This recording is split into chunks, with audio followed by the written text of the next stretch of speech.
We are joined by Baraka Okoje and Brady Shoulders from the Mercer men's basketball team. Why Mercer? We'll start with Brady. This is year 2. How did you choose Mercer? I think it really began with the coaches. The coaching staff is really connected. I mean, it really showed how they come at you. They really focus on the family side, not even the basketball side. The connections after basketball goes a long ways with them. Obviously, Coach Ritter's brothers on the staff, so I mean, it's proven fact that they got inside in the family resources. So it's pretty cool knowing that you're coming into a family tight program, stuff like that. You've gone through this deal at several colleges. Why was Mercer the right fit? I would just say, piggyback off what Brady said, just the family aspect. Important people in my life vouch for them in terms of Coach Ritter and then the rest of the people on staff. So just them talking to me about what they envisioned for me, how they saw me fitting in their program, that was probably the biggest thing for me feeling comfortable coming here. What can you tell us about Macon and Mercer, the school? It's a really high academic school, obviously. That's what we're known for, but we're really trying to turn the basketball side around. Coach Ritter's, this is year 2. I think he's really going to turn things around in this year. It's taken him a few years to get acclimated to the conference, but I really think we're going to take a big jump this year and really get our foot in the ground and really take a step forwards. Yeah, I'm still pretty new to Macon, so I'm still learning about everything that's going on. I know the sports programs are pretty good. I know volleyball, I'm pretty sure won that last year. I know football was pretty good last year as well. So I feel like in terms of basketball, we have everything we need in our program to take that next step and compete. Let's talk about recruiting. You get in the portal, people start expressing interest. How did you end up at Mercer? Just like I said earlier, people that I knew, my old high school coaches and things like that, vouch for them as good people. And my previous stops, it's been complications. So I just wanted to be with good people where I had the opportunity to just be myself and be free. So I would say in terms of the recruiting, it's just finding the people more than a name or whatever the case may be. You were a high school recruit, but Coach Ritter got the job in whatever that was, March or April. How did you come to find each other? It was a tough decision. Obviously, I was committed to him at UT Martin, and I followed him to Mercer. But, it was a little further than when I wanted away from home. But, I really trust him. Up front when he was recruiting me, he really put it on the drawing board. What was the plan for the next 4 years? And I really like to see the future, and he's really going to, whatever he tells you he's going to do, he ain't going to up front you tell you something that's not true. He's really going to do what he says. What's he like day in and day out? What's he like at practice? I would just say high energy. He's really involved, hands-on in terms of everything we do. We start off every practice with him jumping up and touching the backboard and showing his athleticism to get us hyped. So I'd say that's the best way to describe Coach Ritter. It's just a hands-on, fun, and active person.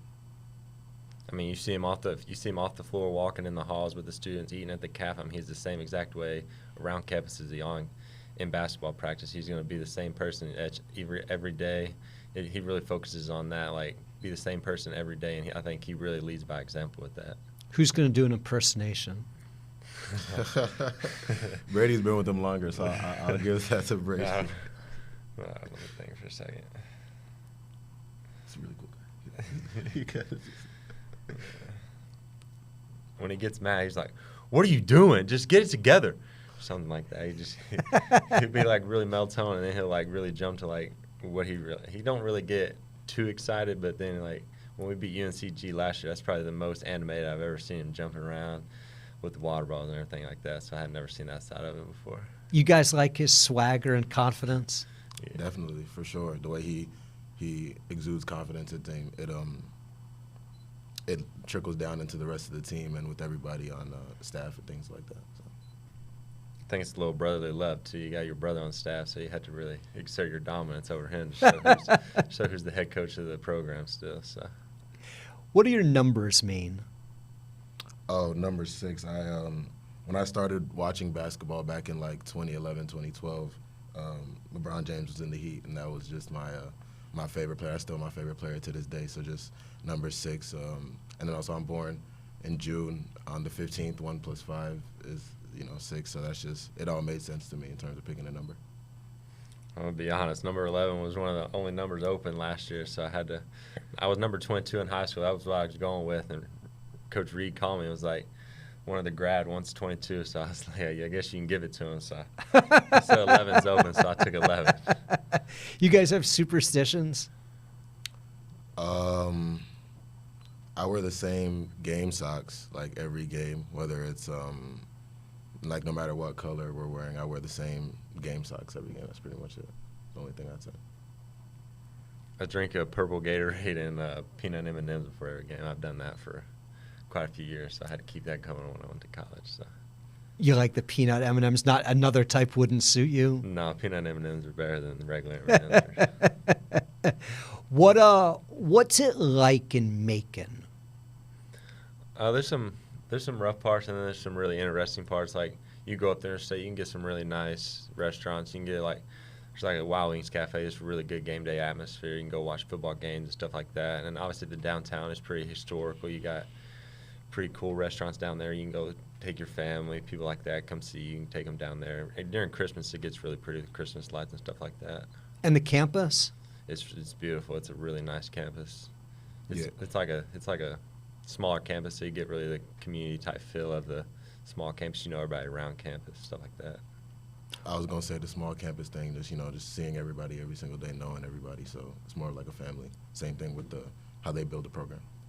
What was your year in the Southern Conference like, playing the other league teams? What did you learn about the conference?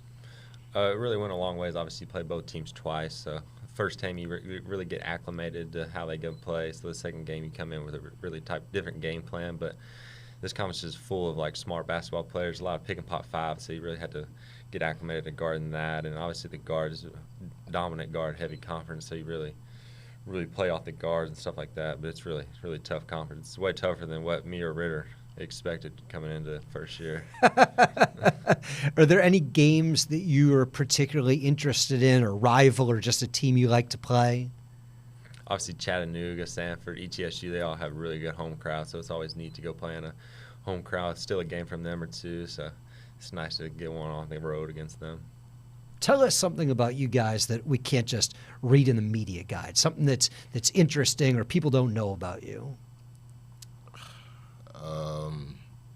I was actually talking with Coach Ritter about this earlier. I'm a big TV show guy, so when I'm not playing basketball, I'm watching TV shows. Actually, my tattoos, I recently just got my arm done, and it's all of my favorite TV shows that I've ever watched since I started watching TV. So yeah, that's probably the biggest thing. Can we get a close up of?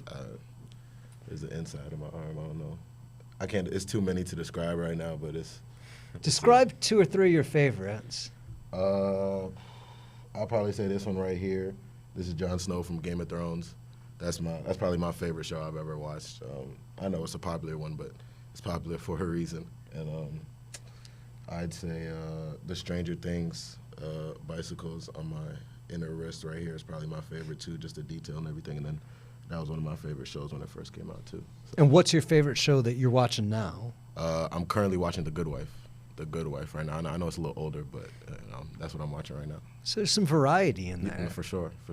I'm not a one-trick pony in terms of TV. What about you? What's something people don't know about you? I'd probably say I'm a decent golfer. People on the team probably say I'm better than average, but I'd beg to differ. I don't know. I got a membership there in Macon, so I like to go on my free time and get out and just get my mind clear. It's always nice going a Saturday, Sunday afternoon, get a little sunset rain session or something like that. It's pretty nice. I mean, you play the rest of your life, so that's really what I like doing. Go out there, hitting a few balls. What's your with my handicap? teammates. I don't know, a 3 or 4, something like that. Oh, that's good now. Let's not kid ourselves. I've been playing for a while, though. So. Do you play in high school? Yeah, I did. I was on the high school golf team.